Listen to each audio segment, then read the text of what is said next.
Recently, one of Britain's most important and controversial health centres was shut down. It was called the Tavistock Clinic. It was part of the National Health Service, the UK's government-run public health service. And the specialty of this clinic was treating children with gender identity issues. And Tavistock had become a major influence globally in how to treat young people who are transgender or who are questioning their gender identity. But a review found that the clinic failed vulnerable children, families saying their children were rushed into treatment and given puberty-blocking drugs that they now regret. Now, this bombshell in the UK is causing ripple effects around the world, including here in Australia, as physicians and therapists and parents try to figure out how best to care for fast-growing numbers of young people who identify as a different gender. Now, if you're transgender, if you're non-binary, I'd love to hear from you. If a family member is, if you're a therapist or a healthcare professional who works with trans kids, I'd love to hear your experience about what is working and what is not, as we try to sort through the rubble of Tavistock and try to figure out how best to serve young kids who are questioning their gender. 1300 222 702 is the phone number. The text line is 0467 922 702. Professor Philip Morris is the president of the National Association of Practising Psychiatrists. Philip, thanks for being here. Well, thanks very much, Josh, for the opportunity. It's wonderful to be invited by the ABC to put a point of view. I was looking at that show that I think is run by one of your colleagues, Paul Barry, called Media Watch. And he raised the issue that the ABC had not really put an alternate view, or at least a balanced view, for quite a period of time. And so it's great to be invited. I feel, the people who've been looking at this from the perspective of what's best for children have been sort of standing. It's like being at a dance hall and being waiting for the ABC to offer to take us for a dance. So I'm hoping I can do a few twirls with you today, but it's great to be here. Okay, well, that's lovely to hear you say. I mean, I don't have any agenda here. I don't have any dog in this fight personally, with the exception of the fact that I'm friends with lots of trans people. I'm married to a man, so these are circles that I swim in.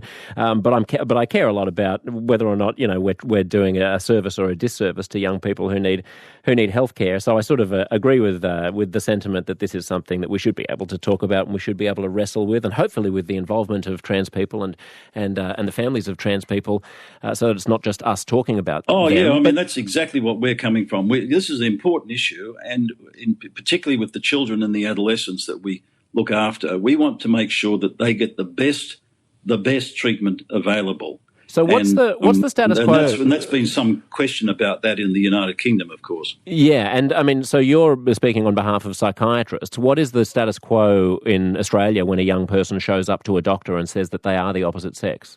What happens? Well, they'll usually turn up to a general practitioner, but then they'll often be referred pretty straight away off to a paediatrician. Some of the paediatricians are happy to look after the patients themselves, but many of them would say, look, this is a complex area.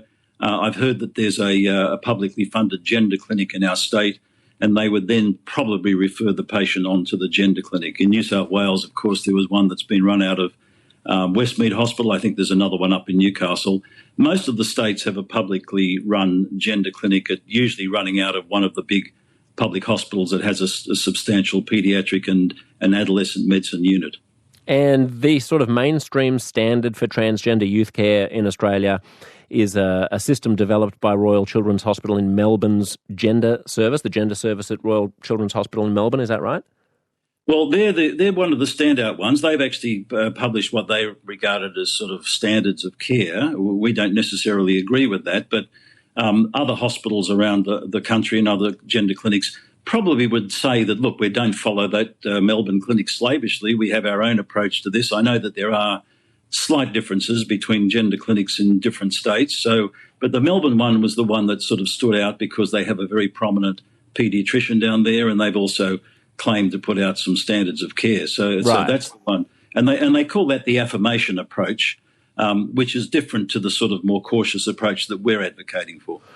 We did invite the paediatrician you're talking about, Dr. Michelle Telfer, on the show. She heads the gender service at the Royal Children's Hospital in Melbourne. She's been a strong advocate for hundreds of trans children.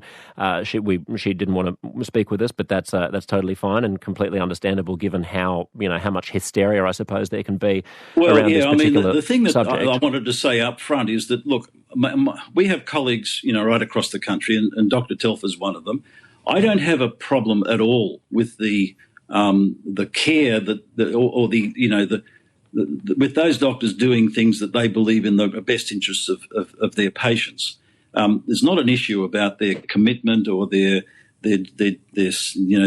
generosity or their level of good faith care of these young people. It's just that we don't think that they're on the right path. That's the difference. And would you characterise that path as being broadly similar to the path that Tavistock had before it was shut down? Yeah, that's exactly the very similar to the path that was operating at the Tavistock, and that's the one that's been criticised. And how would you characterise that to the layperson? What does that mean? That what is the recommendation? Well, the way that the so-called affirmation approach works is that the child or the young adult, the adolescent person comes in and says, "Look, I was born biologically a male or a female, but I really want to be the gender opposite to that, or maybe another gender which is not quite as well defined." And the general approach of these units is to say, well, yes, we accept that, and let's see how we can help you get to where you want to be. Now, the approach that we say is more appropriate is to say that any child or adolescent coming forward with that sort of demand or that request and that sense of gender concern, it probably needs to be looked at in much more detail, because anything in medicine you can present with a symptom or with a particular presentation, but we always look for the underlying causes or the other associated problems that might come with it. And that requires quite a bit of detailed analysis and understanding of the child's background and their condition and any associated psychological or psychiatric problems. Now, that's important. So that's the first thing that's different. The second thing is that from Westmead in the state of New South Wales, they produced a couple of articles that show that children and adolescents coming forward with gender identity concerns are as psychiatrically complex as the kids that are being sent to the psychiatric young people's clinics. And so obviously we have to look very closely at what other things may be presenting with a child saying, I'm not quite sure about my gender and I'd like to move to a gender that I wasn't given at birth. Right. So they're the differences. There's really a big difference in the way we approach the understanding and the assessment of the child.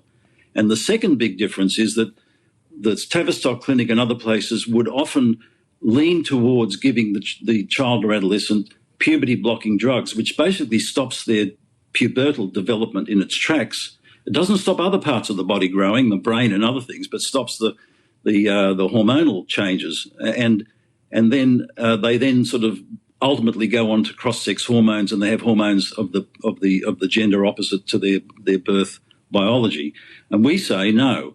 We shouldn't be putting them straight onto medication like this. We should be looking at how we can help the child and the family deal with these concerns, not forcing them one way or the other, but trying to understand and help the child understand why they want to do this, what's the background to it. Ultimately, they may get to taking the hormones, but we think that the first step is to actually look at psychological care and exploratory psychotherapy before you jump on to giving medications.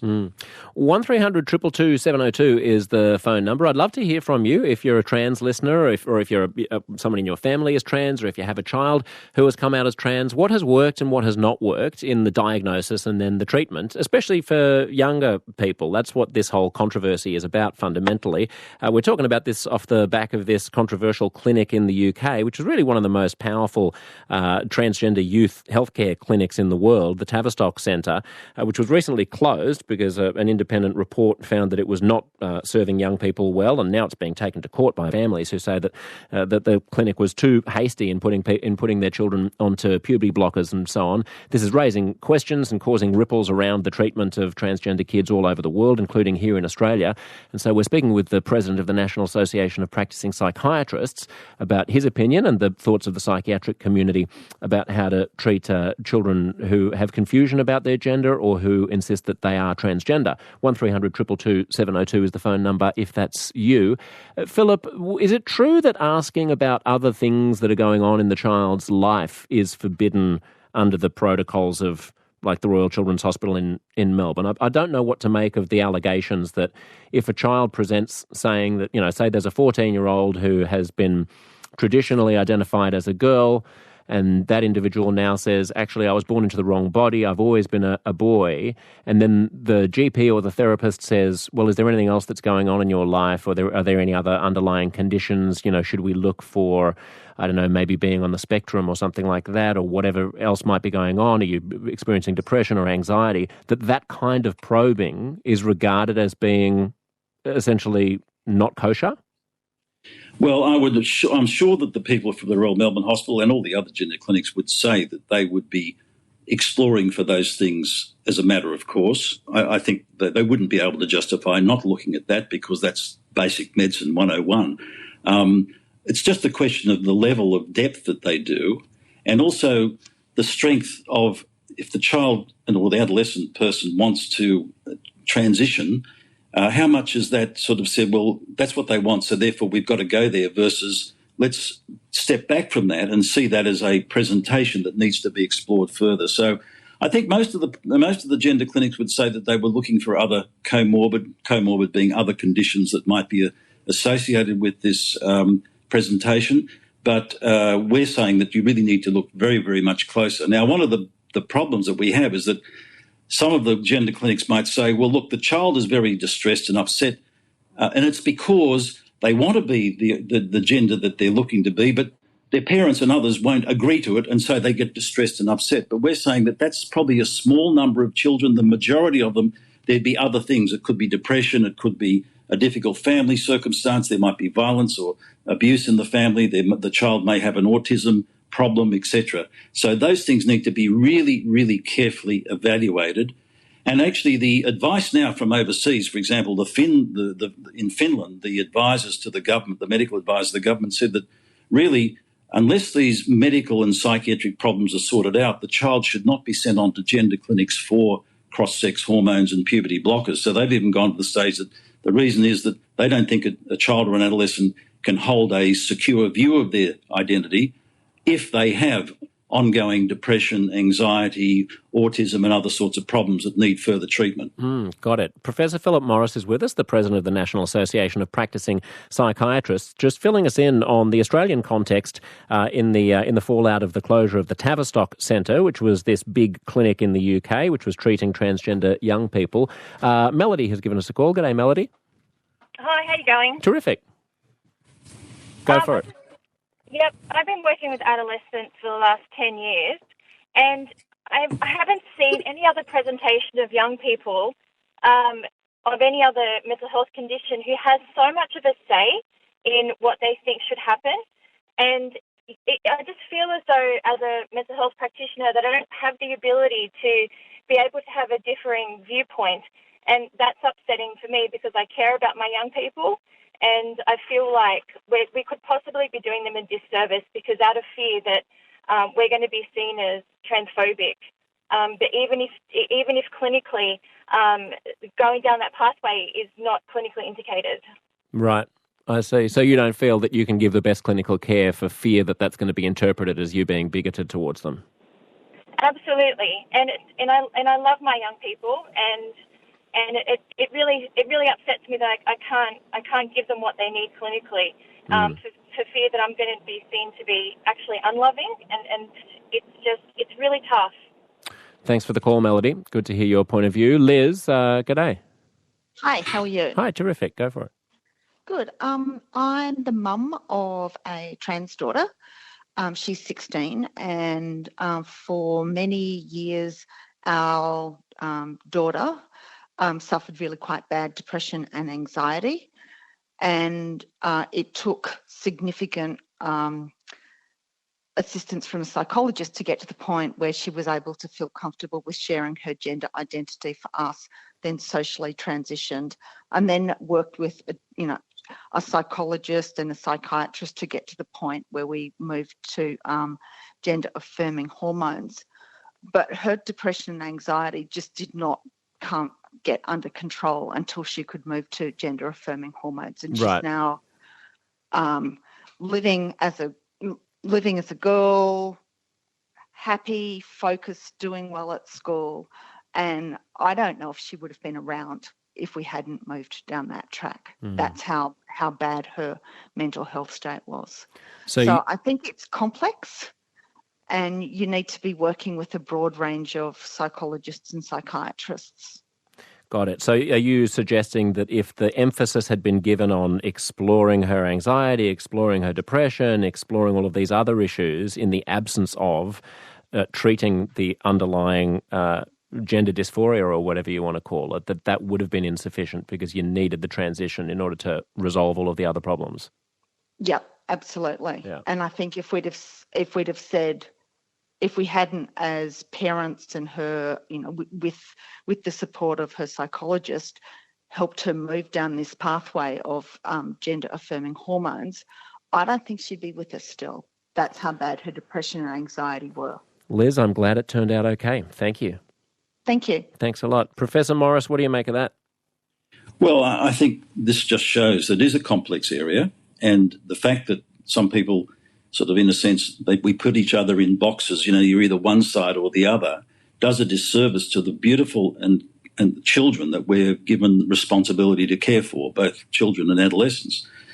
This is what we've been fighting against. We're saying that we need to view this in a more broad spectrum way, with a holistic way, so that some children and some adolescents will need quite a bit of therapy, like I think our last speaker, the last person speaking, suggested, before they get to the point where they may then choose, and it's okay with me, to go down the path of being transitioned with the hormones. That's fine.